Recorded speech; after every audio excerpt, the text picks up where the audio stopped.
We think there are three main reasons why people should own real assets. But before we talk about that, let's define real assets as versus capital invest in them.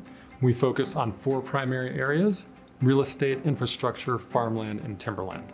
One aspect that we think is important about real assets investing is their essential use nature. It's the buildings we live and work in, the transportation, energy, and digital networks that allow goods, services, and information to flow throughout an economy, and the raw materials that fuel the economy. Real assets are critical to the functioning of a modern economy, and that, we believe, will drive consistent demand for them over the long term. Population growth is another consideration when thinking about long-term demand for real assets. The United Nations forecast that global population will reach 10 billion people by the year 2060.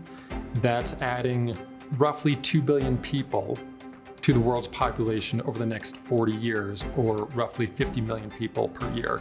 To put that in context, New York City has about 20 million people today.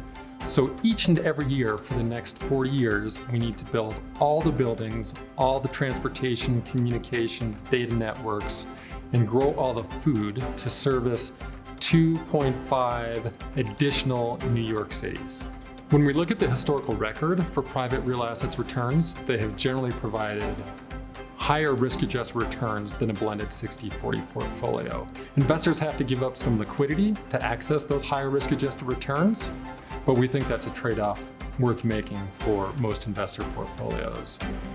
Real assets returns have also had low correlations to a blended 60-40 portfolio, making them an attractive portfolio diversifier.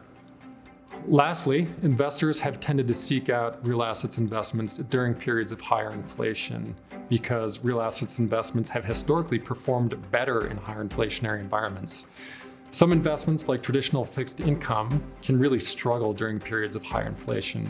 So adding real assets investments to a portfolio can help them weather those bouts of higher inflation.